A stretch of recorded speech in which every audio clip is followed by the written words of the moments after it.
Hello and welcome to Sports Star Extras. Ladies and gentlemen, it's official. Rohit Sharma has been elevated as India's captain in limited overs cricket. He has already been appointed the T20 Internationals captain, but starting with ODI series in South Africa, Rohit Sharma will be India's one-day captain as well. So let's look at the three important questions when it comes to Rohit Sharma replacing Virat Kohli as ODI captain as well. Number one, why was the change necessitated? It's clear, my friends, the fact that a couple of months ago, when Virat Kohli announced just before the start of T20 World Cup that he will step down as the T20 captain at the end of the T20 World Cup, the murmurs had begun that possibly with a change in guard at the top, not the BCCI hierarchy, but the team management, these are signs of things to come. Virat Kohli had obviously cited personal reasons, his workload management to hand over the charge to Rohit Sharma when it comes to T20s. But the fact of the matter is, now it's evident that the selectors and or the team management and or the BCCI hierarchy did not want Virat to lead in limited overs cricket across formats, in both the formats. So what did Virat Kohli do? He had obviously dared the selectors in a way by giving up T20I captaincy.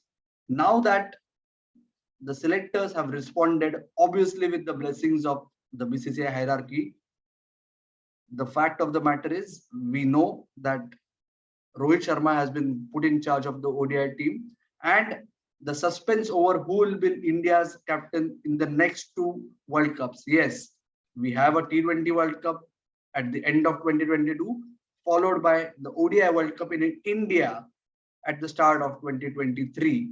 So now that the suspense is over, it's time to evaluate number two factor for us on a day like this, which is what works for Rohit Sharma, the captain. Obviously, we all know that Rohit Sharma is no stranger to captaincy. We have seen him do wonders with his IPL franchise for a team that failed to get really close to an IPL title in the first 5 seasons. Since then, to have won a record 5 IPL titles in an 8-year span, we have seen what Rohit Sharma can do as captain. More importantly, Rohit Sharma is no stranger to captaincy when it comes to India's ODIs also. Despite being Kohli's deputy for most of the last 5 years, he has already led India in 10 one-days and has an 80% success rate.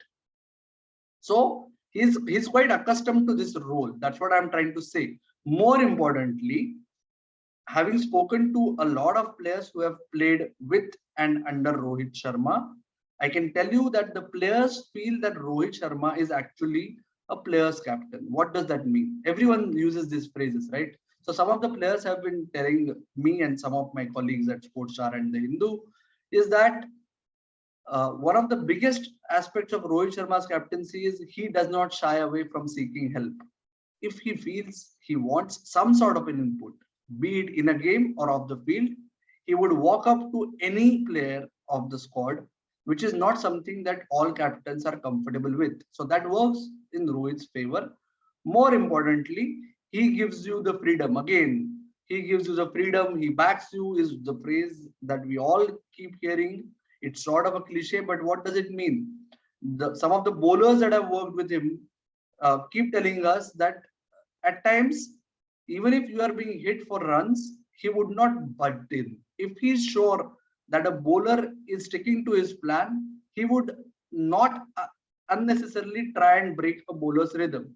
That in a way signifies to the bowler that the captain is backing him. So all these aspects really work wonders for Rohit Sharma, whether they actually translate into the same success for India as it has when it comes to his IPL franchise is one of the biggest points to ponder over the next 15-16 months. The third and the last factor for the day is what happens to Virat Kohli now when it comes to the men in blue. Within a span of weeks, he is no longer going to be in the thick of action when it comes to India's limited overs internationals. Yes, but the fact remains is in T20s, it is debatable whether Virat Kohli picks himself in the 11 with with Rohit Sharma and KL Rahul also being a part of the 11. But that's not the case in ODIs. In one-day internationals, despite Rohit Sharma's humongous success at the top, Virat Kohli still remains India's biggest match winner, especially when it comes to chasing in subcontinental conditions. Naturally, with the 2023 World Cup to be played in India, Virat's importance just piles on uh, at least a dozen times more. So in that respect, now that we know that the Kohli cam is set to be replaced either with the Dravid cam or the Rohit cam, it will be interesting to see how Virat responds to it. It might just work in his favor and the Indian team's favor that this with Kohli not being in the glare all the time, he might just rediscover himself as a batter.